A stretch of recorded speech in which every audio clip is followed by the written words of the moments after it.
get started because okay, perfect. Thank you. I think it was Mel that started recording. I was going to start recording as well. So let's get started. Welcome, pharmacy residents. Thank you for joining us for this onboarding info session early this evening. Before we begin, I wanted to give a special thanks to Lawrence Husky, our talent acquisition specialist, who will be sending out all your offer letters very soon, as well as Mel and Mandy for helping to coordinate the session.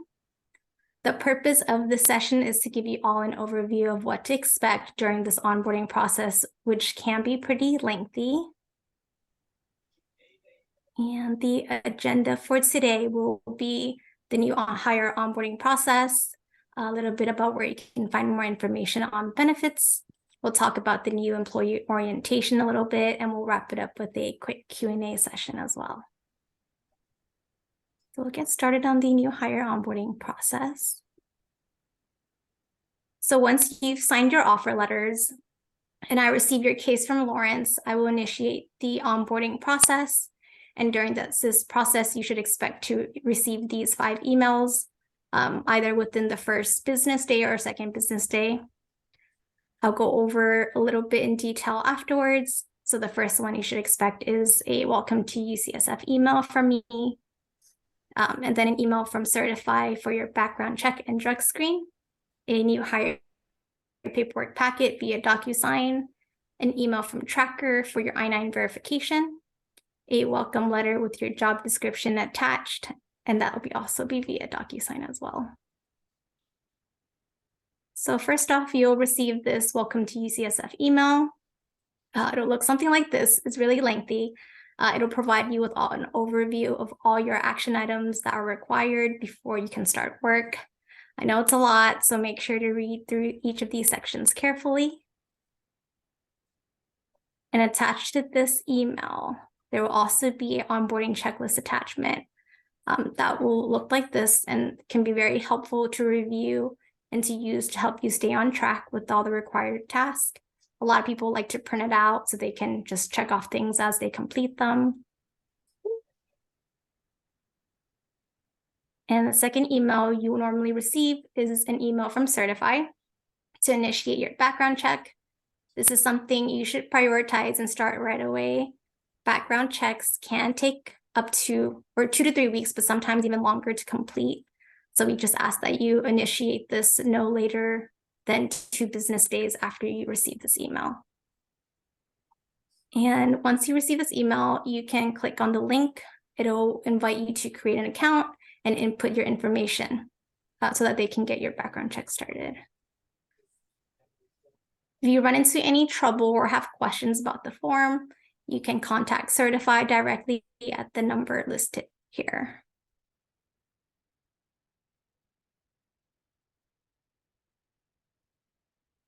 And once you've created your account and initiated your background check, you'll be brought to a page to register for your drug screen. Once you've successfully registered for your appointment, you'll receive an email confirmation that looks like this. Make sure to print this registration confirmation, as well as bring your ID with you to your appointment.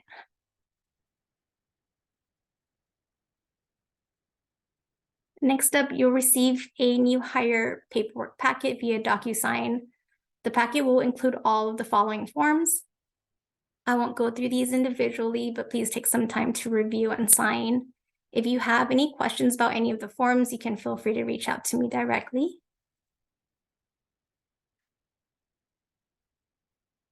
Following that, you'll receive an email from our I-9 tracker system to complete section 1 of your I-9 verification form. It's very quick. It'll ask you for things like your legal name, your address, your social security number, and date of birth. Once you've completed this, please email me to provide me with your authorized representative who will verify your I-9 documents and complete section 2 of your form. Additional steps for this will be listed in the Welcome to UCSF email, along with 2 PDF guides attached with step-by-step instructions. Lastly, you will receive a welcome letter along with your job description attached via DocuSign 1 or 2 business days after your onboarding has been initiated, sometimes earlier. This document will first be routed to your manager for signature, then routed to you for your review and signature as well.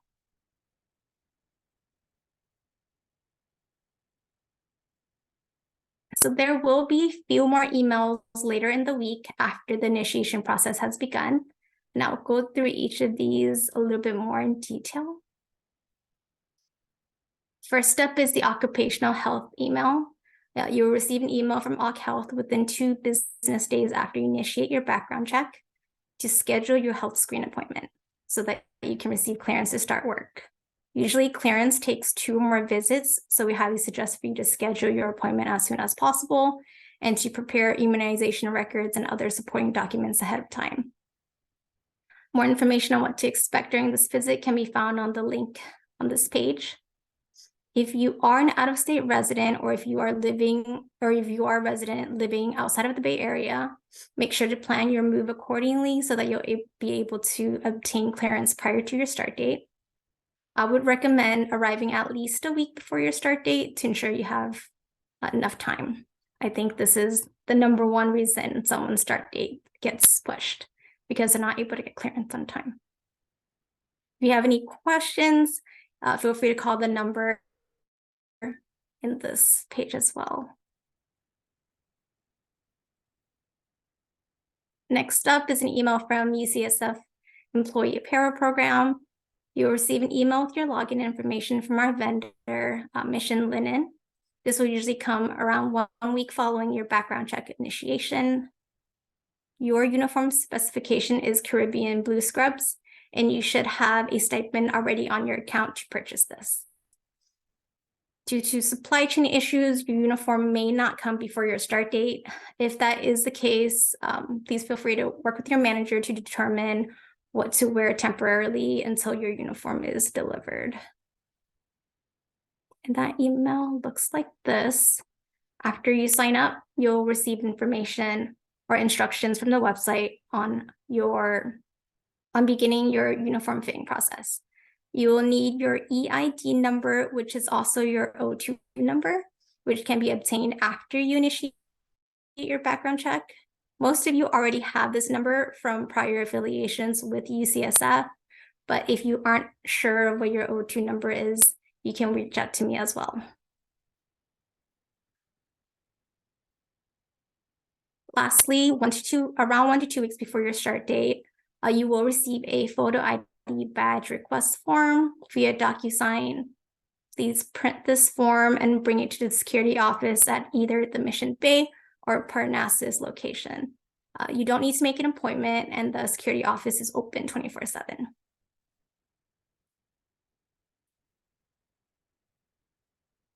Next up, we'll go through where you can find more information about benefits.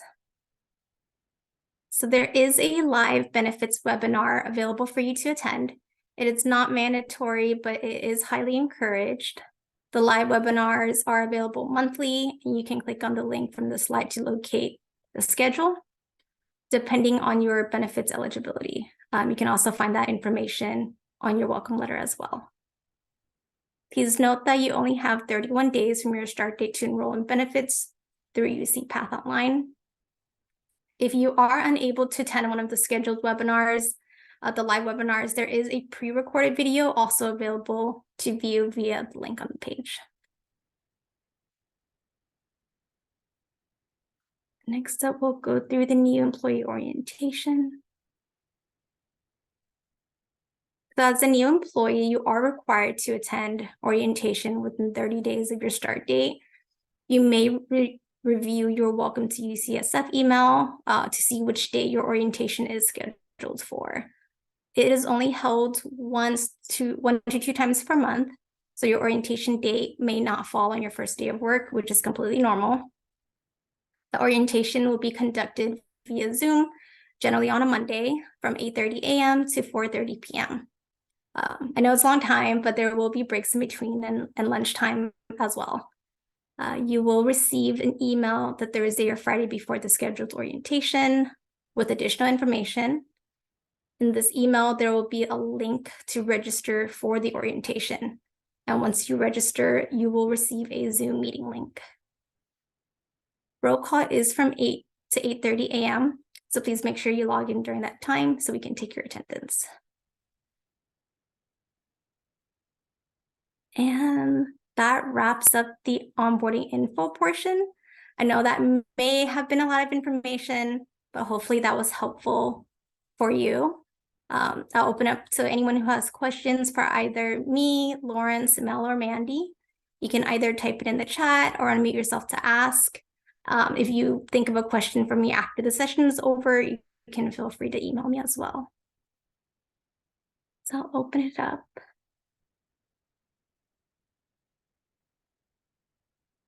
Hi, I had a quick question about the background check timeline. Yes.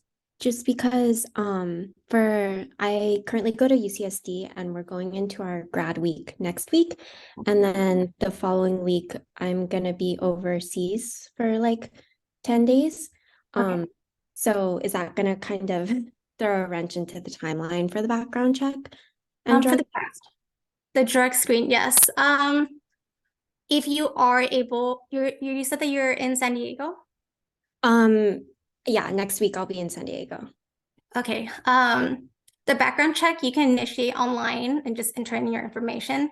For the drug screen, I would recommend calling Certify and seeing if they're able to help you find a walk-in appointment or a drug screen location that allows for you to do a walk-in appointment. So for those 2 days, you can find a spot that you can just kind of go into. If you can't, email me and let me know, and I'll work with you from there. Okay, thank you. No problem. I have a question about the occupational health appointments. Do those have to be in-person appointments or can they be virtual?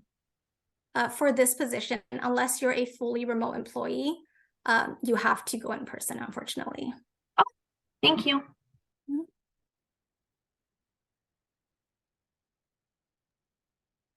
I did have a question. I know there's a few of us on this call that were prior UCSF employees, so I was wondering if any of these processes are different for us. If you are the only difference is if you are currently a campus employee, and you hold a role with campus and you are directly hired with UCSF campus or UCSF Health, you wouldn't need to do a background check if I'm able to get it from the campus HR generalist.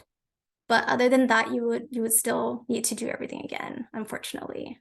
Okay, so if we were previously hired but no longer working with UCSF Health, we would still have to redo everything, correct? Unfortunately, yeah. Okay. I know it's a long process, but at least you have experience with going through that process. Hi, I had a question about the benefits. So I think it asks us for like login information. Will we be provided with that, or are we just expected to create an account and then do it? You Correct. you'll have access to UC Path within 3 to 5 business days, hopefully sooner. I'm trying to get as the quicker you complete your onboarding process, the quicker I'll be able to get you into the system. Hopefully you'll get access to UC Path within 1 to 5 business days, hopefully on the earlier end.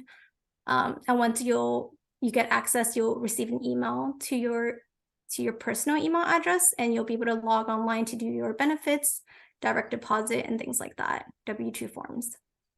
Great, thank you. Mm-hmm. A lot of great questions.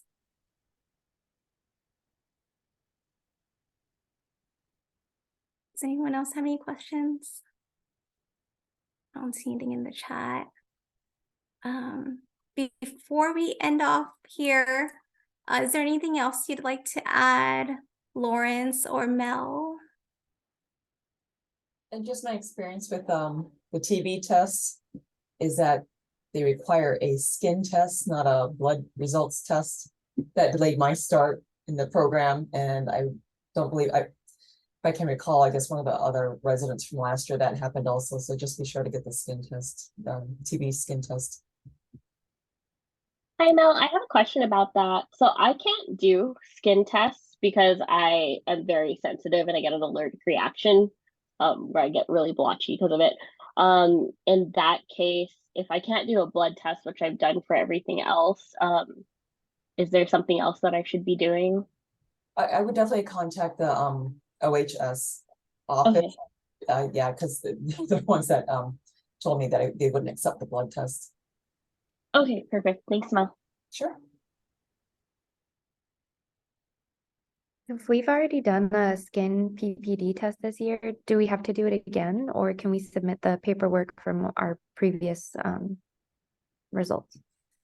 If it's been done at least within 6 months before your start date, it would be, you'll be able to send that in to occupational health, and they will take a look at it and see if you can be exempt from that first skin test.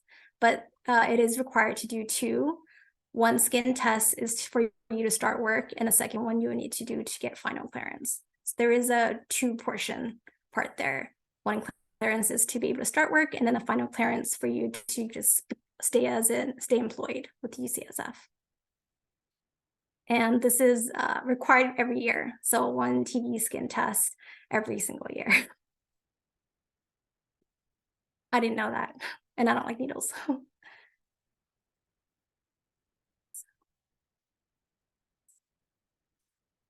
Okay. Does anyone else have any questions? Perfect. And again, if you do think of a question after the session is over, feel free to reach out. I'm more than happy. I'm pretty good with responding within 24 hours. So I'll be the one that's emailing you. You're welcome to UCSF email. So you'll be able to get my email address. If you have any questions prior to that, my email address is jennifer.tang2@ucsf.edu. And Mel, I'm not sure if you'll be sending out the recording to everyone, but if you are, you can include my email address there as well, so everyone can have access. Will do. Perfect. Thank you very much, Jennifer. I appreciate your time, yours and Lawrence's. Of course. And I guess we'll wrap that up. Thank you, everyone, and have a great evening. Thank you. Bye-bye. Thank you.